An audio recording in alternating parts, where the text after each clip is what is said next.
हामी चाहिँ आज गोलभेडामा थाक्रा हाल्दैछौँ। यसरी गर्दैछौँ। यतिको दूरीमा चाहिँ गरिरहेछौँ। चाहिँ अब आधा बाँकी छ गर्नलाई। यसरी यो गलले चाहिँ गर्ने हो।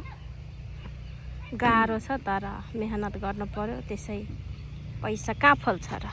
फल्दैन फलेपछि नि बल्ल है अर्को त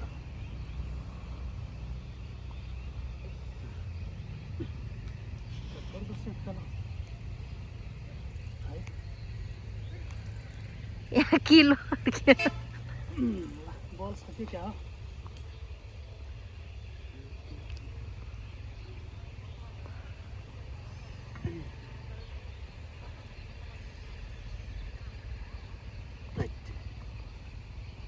यो चाहिँ मेहनतको, किसानको मेहनत अनि पसिना अनि सुन फलाउने के हो त हामी किसान।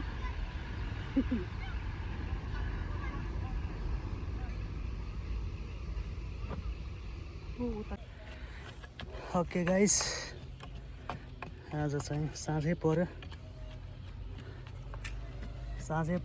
यतिसम्म चाहिँ गोलभेडाको बारेमा किलो गर्दा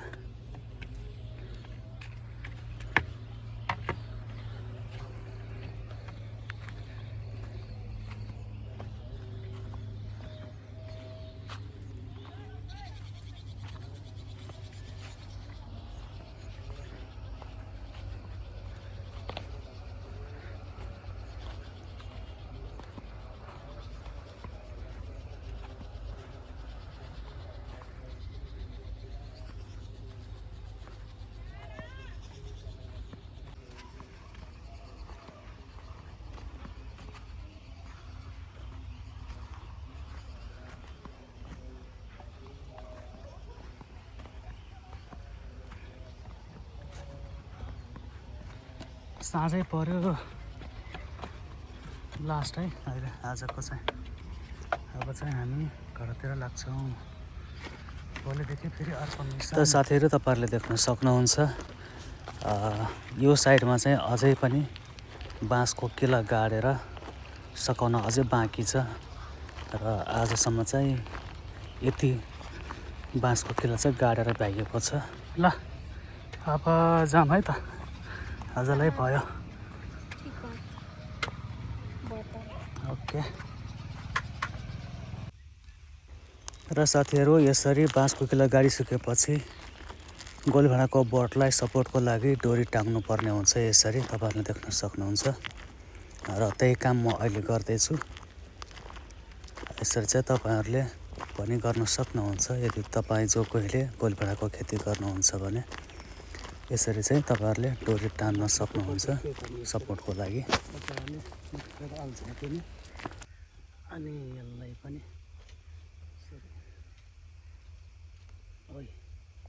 जरी चिट्कले यार।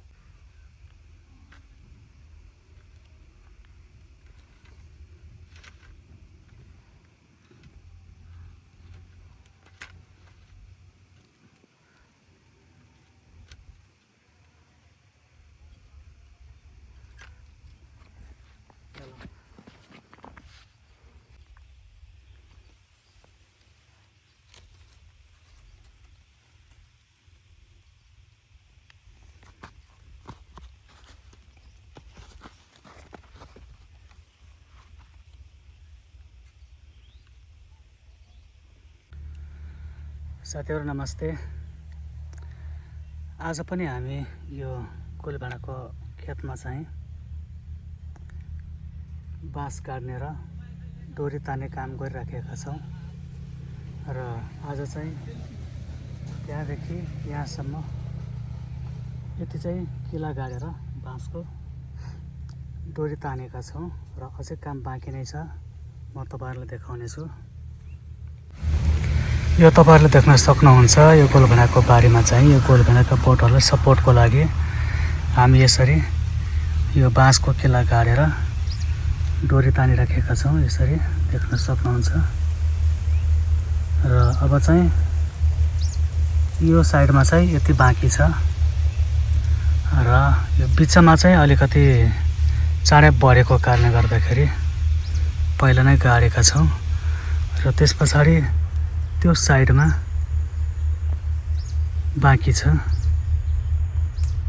र केही दिनमा हामी त्यो पनि गर्नेछौँ। पहिला चाहिँ यो साइडमा भ्याएर यता हामी भ्याउँदैछौँ।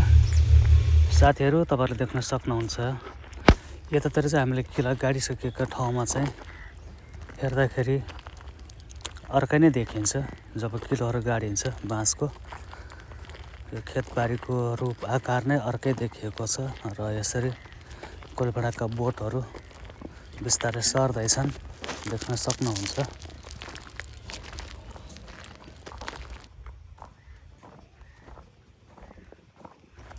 गाइजहरू आज चाहिँ साँझ परिसकेको छ, अझ पनि हामी काम गरिराखेका छौँ। यो डोरी बाँध्ने काम अझै चलिराखेको छ।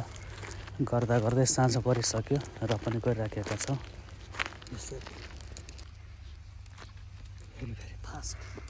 यो क्या खतरा फास्ट यसरी डोरी बानिन्छ साथीहरू। यसरी गरेर यस्तो सुपर फास्ट यो डोरी सित्यो रे।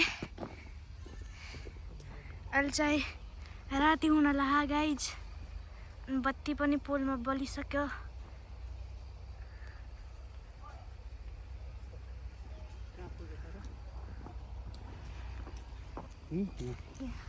यहाँ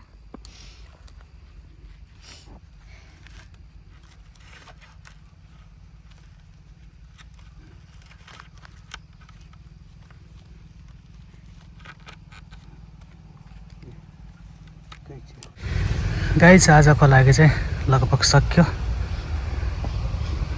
बाँसको किलो गाड्ने र यो डोरी बाँध्ने काम। अब हामी लाग्छौँ घरतिर र भोलि बिहानै यो साइडमा बाँकी रहेको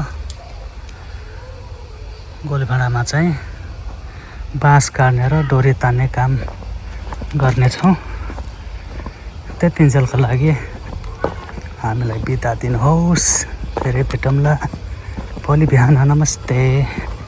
ए हाम्रो पुत्री छोरी लुर्की आएछ स्कुलबाट।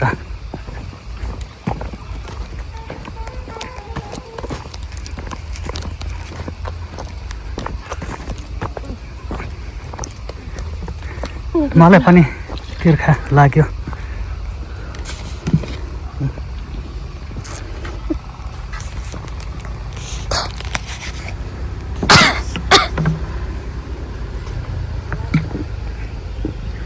म यति बजे स्कुलबाट घर फर्केँ अरे। ओ माई गॉड।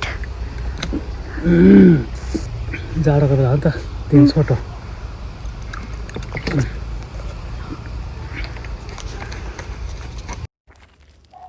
र साथीहरू यहाँ तपाईँले देख्न सक्नुहुन्छ आज गोलभाँडाको बारीमा गोडमेल पनि चल्दैछ। निकै नै झार पलाएको छ, त्यस कारण गोडमेल पनि गर्नुपर्ने आवश्यक परेको छ र जरुरी पनि छ गोड्नको लागि, नत्र भने राम्रो उत्पादन दिन सकिँदैन। यसरी चाहिँ गोडमेलको कार्यक्रम भइराखेको छ साथसाथै र अन्य काम पनि भइराखेको छ। र साथीहरू आज तपाईँले यहाँ देख्न सक्नुहुन्छ मैले यो गोलभाँडाका बोटहरूमा चाहिँ औषधि दिइराखेको छु। बेला बखत अब कीटनाशक औषधि पनि दिइराख्नु पर्ने हुन्छ। अनि बोट बिरुवालाई चाहिने मात्रामा कहिलेकाहीँ चिसोको औषधि, कहिलेकाहीँ एनपिकेहरू, विभिन्न किसिमको औषधिहरू हुन्छन् जुन चाहिँ तपाईँहरूले प्राविधिकको सल्लाह अनुसार चाहिँ दिनुपर्ने हुन्छ। र निरन्तर रूपमा चाहिँ गोलभाँडाका बोटहरूलाई मोनिटर गरिराख्नु पर्ने हुन्छ। के कस्तो भइराखेको छ, कतै समस्या आइराखेको छ कि, किराहरू लागिराखेको छ कि, विभिन्न किसिमका कुराहरूमा ध्यान दिनुपर्ने हुन्छ र त्यसै अनुसार चाहिँ औषधिहरू चलाइराख्नु पर्ने हुन्छ। र त्यही प्रक्रिया अनुसार म चाहिँ आज यो औषधि दिइराखेको छु।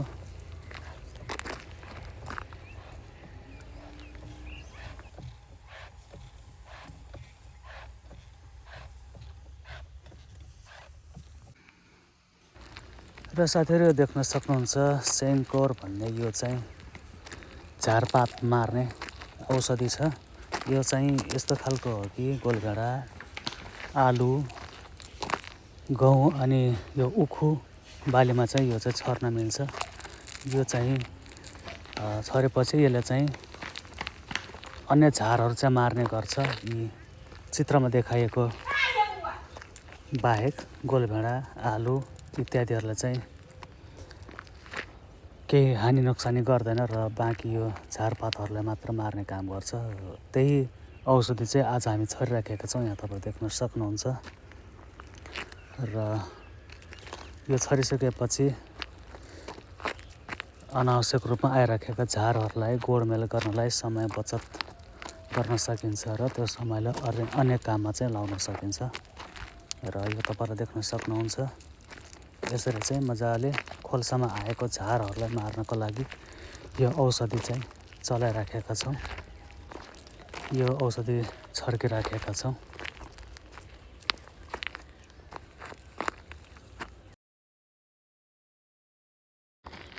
र साथीहरू आज यो गोलभेडा रोपेको चाहिँ 35 दिन भइसक्यो र अहिले चाहिँ गोलभेडा फुल्न थालिसकेको छ र बिस्तारै अन्य काम पनि चलिराखेको छ। र अहिले चाहिँ हामी यो दिन लागेको औषधि चाहिँ जरामा दिन लागेका छौँ।